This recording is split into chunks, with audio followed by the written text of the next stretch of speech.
আসসালামু আলাইকুম প্রিয় দর্শক, চলে আসলাম আজকে আরেকটি খুবই গুরুত্বপূর্ণ আবহাওয়ার খবর নিয়ে। তো আজ সোমবার 14 এপ্রিল এবং আগামীকাল মঙ্গলবার 15 এপ্রিল এবং আগামী 8 থেকে 10 দিনের ভেতরে বাংলাদেশ এবং পশ্চিমবঙ্গের কোথাও কোনো তীব্র কালবৈশাখী ঝড়, সেই সাথে শিলাবৃষ্টি বা নিম্নচাপের সম্ভাবনা আছে কিনা, এই সকল কিছু জানতে আমাদের চ্যানেলটি সাবস্ক্রাইব করে ভিডিওটিতে একটি লাইক দিয়ে অবশ্যই পাশে থাকবেন। আর আপনারা আমাদের এই ভিডিওটি লাইভ আপডেটটি কে কোথা থেকে দেখছেন অবশ্যই কমেন্টের মাধ্যমে বলে যাবেন। তো চলুন বেশি কথা না বাড়িয়ে শুরু করা যাক। তো আমরা বর্তমানে রয়েছি বায়ু মোডে। আমরা সরাসরি এখন স্যাটেলাইট মানচিত্রে চলে যাই।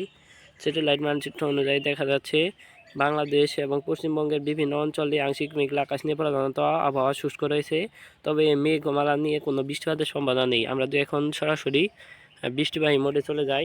দেখা যাচ্ছে বর্তমানে দেশের কোথাও বৃষ্টিপাতের সম্ভাবনা নেই, তবে বিকালের দিকে বাংলাদেশের বাইরে ভারতের ধানবাগের দিক দিয়ে একটি বৃষ্টিপাত সৃষ্টি হতে পারে এবং এই ধানবাগ ভারতের কলকাতা রৌকারা দিক দিয়ে বৃষ্টিপাতটিও কীরকম করতে পারে পাটনার দিক দিয়ে, এবং ধীরে ধীরে সেটি বাংলাদেশের দিকে অগ্রসর হয়ে বাংলাদেশের ঢাকা ময়মনসিংহের দিকে, রাজশাহীর দিকে অগ্রসর হয়ে সেখানে ঝড় বৃষ্টি ঘটাতে পারে আজ রাত 9টার দিক দিয়ে। এবং আমরা আমাদের আপডেটটিকে আরেকটু প্লে করে দিই। দেখা যাচ্ছে মঙ্গলবার 15 এপ্রিল দেশের উত্তর অঞ্চলে হালকা মাঝারি বৃষ্টিপাতের সম্ভাবনা রয়েছে, হালকা পাতলা। সেই সাথে ভারতের কলকাতা রৌকারা ভুবনেশ্বর ধানবাগের দিক দিয়ে বৃষ্টিপাতের সম্ভাবনা রয়েছে, পুরুলিয়ার দিক দিয়ে, বাংলাদেশের রাজশাহী বিভাগের দিক দিয়ে। এবং সেই পরবর্তী সময়ে দুপুর বা বিকালের দিকে বাংলাদেশের বাইরে ভারতের ধানবাগ রৌকারার দিক দিয়ে, ভুবনেশ্বরের দিক দিয়ে তীব্র কালবৈশাখী ঝড় বয়ে যেতে পারে। এবং তার পরবর্তী সময় দেখা যাচ্ছে সেই ঝড়টি বাংলাদেশের বাইরে ভারতের ধানবাগ, বাংলাদেশের রাজশাহী বিভাগ হয়ে বাংলাদেশের দিকে অতিক্রম করার সম্ভাবনা রয়েছে। এবং আমরা আমাদের আপডেটটিকে বুধবার 16 তারিখে নিয়ে যাই।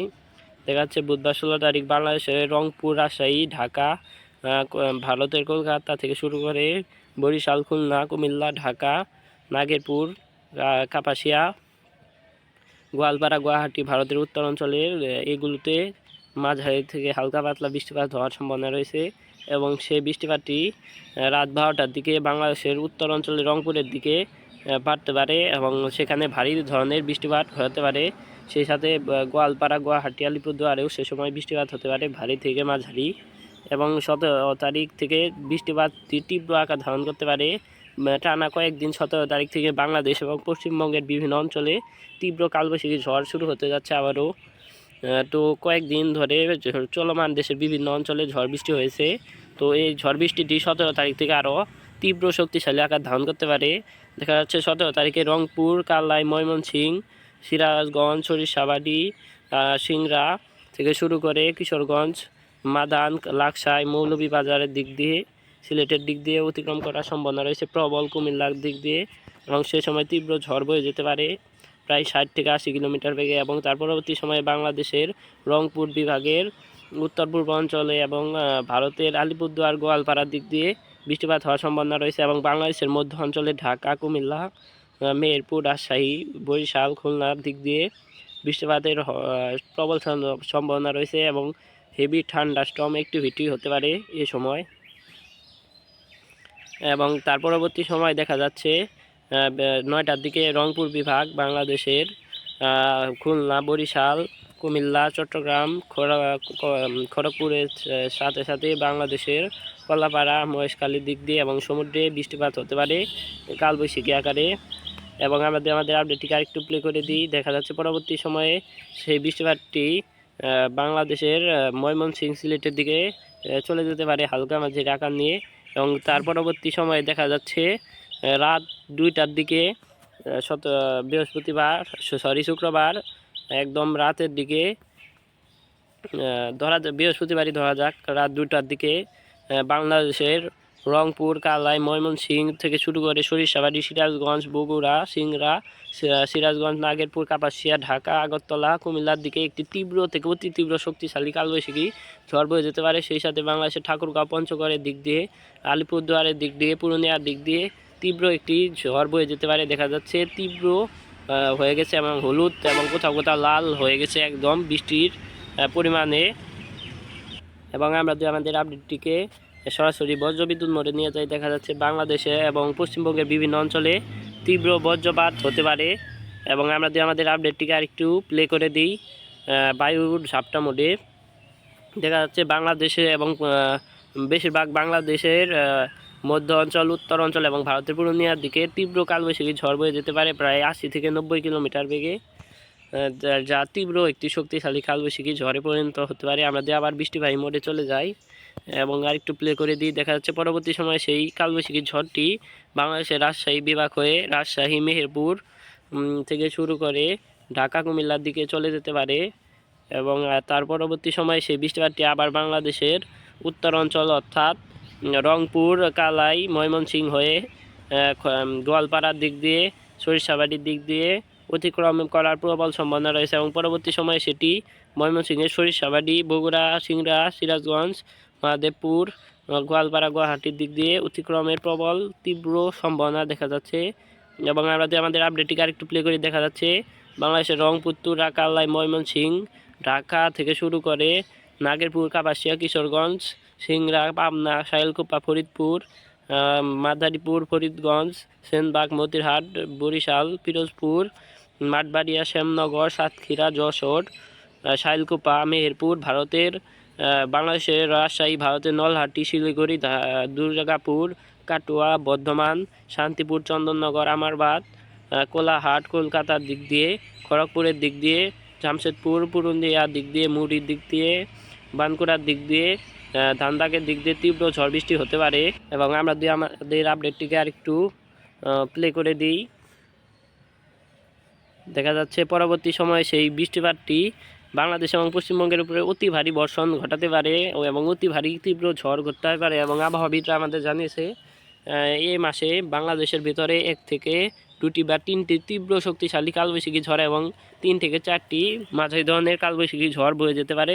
এবং দেখা যাচ্ছে পরবর্তী সময়ে বাংলাদেশের গোয়ালপাড়া, মহাদেবপুর, বগুড়া, সরিষাবাড়ি দিক দিয়ে, জামালপুরের দিক দিয়ে তীব্র ঝড় বয়ে যেতে পারে। সিংড়া, সিরাজগঞ্জ, ময়মনসিংহের, নাগেরপুর, পাবনা, কাপাসিয়া, কিশোরগঞ্জ, লাকসাই, ঢাকা হয়ে এবং বাংলাদেশের মেহেরপুর, সাহেলকুপা, যশোর, খুলনা, সাতক্ষীরা, ভারতের চন্দননগর, শান্তিপুর, বর্ধমান, আমারবাদ, কলকাতা, কোলাহাট, খড়গপুরের দিক দিয়ে, ধানবাগের দিক দিয়ে, দুর্গাপুরের দিক দিয়ে, কাটোয়ার দিক দিয়ে, সিউড়ির দিক দিয়ে, মেমোরির দিক দিয়ে, জামশেদপুরের দিক দিয়ে তীব্র ঝড় বয়ে যেতে পারে। এবং এটি একটি তীব্র শক্তিশালী কালবৈশাখী ঝড় হতে পারে, সেই 3টি ঝড়ের মধ্যে একটি। এবং এই সময় দিয়ে আমরা বজ্র বিদ্যুৎ মোডে দেখি, দেখা যাচ্ছে বাংলাদেশ এবং পশ্চিমবঙ্গের বিভিন্ন অঞ্চলে তীব্র বজ্র ঝড় বয়ে যেতে পারে। দেখা যাচ্ছে বাংলাদেশের ময়মনসিংহ, কালাই, রাজশাহী থেকে শুরু করে বাংলাদেশের মেহেরপুর, ভারতের কলকাতা, খড়গপুর, জামশেদপুর থেকে শুরু করে ধানবাগ পর্যন্ত বিস্তৃত হতে পারে এই তীব্র ঝড় বৃষ্টিটি। এবং আমরা এই আপডেটটিকে বায়ুর ঝাপটার মধ্যে প্লে করি, দেখা যাচ্ছে তীব্র ঝড় বয়ে যেতে পারে ভারতের কলকাতার দিক দিয়ে, খড়গপুরের দিক দিয়ে, ধানবাগের দিক দিয়ে। এবং আমরা আমাদের আপডেটটিকে বৃষ্টিবাহী মোডে গিয়ে আরেকটু প্লে করে দিই, দেখা যাচ্ছে পরবর্তী সময়ে সেই বৃষ্টিপাতটি বাংলাদেশের রাজশাহী এবং ভারতের কলকাতার দিকে অগ্রসর হতে পারে। এবং তার পরবর্তীতে রাত 12টার দিকে দেখা যাচ্ছে বাংলাদেশের ময়মনসিংহ, সিলেট সহ মৌলভীবাজার, মাদান, কিশোরগঞ্জের উপর দিয়ে তীব্র ঝড় ঘটাতে পারে। সেই তীব্র ঝড়টি বাংলাদেশের উত্তর পূর্বাঞ্চল দিয়ে অতিক্রম করার তীব্র সম্ভাবনা রয়েছে। এবং সে সময় যদি আমরা বায়ুর ঝাপটাটি দেখে নিই, দেখা যাচ্ছে ভালোই বায়ু প্রবাহিত হতে পারে বা ঝড় হতে পারে। আমরা যদি আমাদের আপডেটটিকে আরেকটু প্লে করে 19 তারিখে নিয়ে যাই, 19 তারিখ সকাল 7টার দিকে দেখা যাচ্ছে বাংলাদেশের উত্তর পূর্বাঞ্চলের মাদান, কিশোরগঞ্জের দিক দিয়ে, লাকসাইয়ের দিক দিয়ে, মৌলভীবাজার, সিলেটের দিক দিয়ে, কাপাসিয়া, নাগেরপুর, সেই সাথে ধামরাইল, পাবনা, সাহেলকুপার দিক দিয়ে ঝড় বৃষ্টি হতে পারে তীব্র থেকে অতি তীব্র। এবং আমরা যদি আমাদের আপডেটটিকে আরেকটু প্লে করে দিই, দেখা যাচ্ছে পরবর্তী সময়ে সেই বৃষ্টিপাতটি কিছুটা কমে যেতে পারে। এবং সেই বৃষ্টিপাতটি বাংলাদেশের মধ্য অঞ্চলের ঢাকা বিভাগ হয়ে ঢাকা, খুলনা, বরিশাল, রাজশাহী, মেহেরপুরের দিক দিয়ে, কলকাতার দিক দিয়ে, খড়গপুরের দিক দিয়ে অতিক্রমের প্রবল সম্ভাবনা তৈরি হচ্ছে। এবং আমরা যদি আমাদের আপডেটটিকে আরেকটু প্লে করে দিই, দেখা যাচ্ছে পরবর্তী সময়ে ঢাকা বিভাগ হয়ে বৃষ্টিপাতটি থাকতে পারে। এবং আমাদের আপডেটটি আমরা প্লে করতে করতে আমাদের লাস্ট আপডেটের দিকে চলে যায়, দেখা যাচ্ছে পরবর্তীতে বাংলাদেশ 25 তারিখ রাতের দিকে বাংলাদেশের ময়মনসিংহ সিলেটের দিকে ফের বৃষ্টিপাতের সম্ভাবনা সৃষ্টি হতে পারে। এবং আরেকটু দুই প্লে করে দিয়ে দেখা যাচ্ছে সেই বৃষ্টিপাতটি ভারতের গোয়ালপাড়া গুয়াহাটির দিকে অতি ভারী আকার ধারণ করছে। এবং আমরা 28 তারিখে চলে যাই, ফের বাংলাদেশের উপর একটি বৃষ্টিপাতের পরিস্থিতি সৃষ্টি হতে পারে এবং সমুদ্রে একটি ঘূর্ণাবর্ত সৃষ্টি হতে পারে। আমরা আমরা বায়ুর ঝাপটা মোডে গিয়ে আমরা বায়ুর দিকে গতি মোডে গিয়ে পরবর্তী 8 দিনে আপডেটটি দেখি। দেখা যাচ্ছে বঙ্গোপসাগরে কোনো ঘূর্ণিঝড় বা নিম্নচাপের সম্ভাবনা নেই। আমরা দেখুন জিএফএস মডেলে গিয়ে দেখি, তো জিএফএস মডেল আমাদেরকে কি বলছে। তো দেখা যাচ্ছে জিএফএস মডেল অনুযায়ী বাংলাদেশের বঙ্গোপসাগরে কোনো ঘূর্ণিঝড় বা নিম্নচাপের সম্ভাবনা নেই। তো এই ছিল আজকে আমাদের আবহাওয়া রিপোর্ট। প্রতিদিন নিয়মিত আবহাওয়ার খবর পেতে আমাদের চ্যানেলটি সাবস্ক্রাইব করে ভিডিওটিতে একটি লাইক দিয়ে অবশ্যই পাশে থাকবেন। আর 17 তারিখ থেকে টানা ঝড় বৃষ্টির সম্ভাবনা রয়েছে, যার ফলে প্রচুর প্রাণহানি ঘটতে পারে, যার ফলে আপনারা নিরাপদ স্থানে থাকবেন। ধন্যবাদ।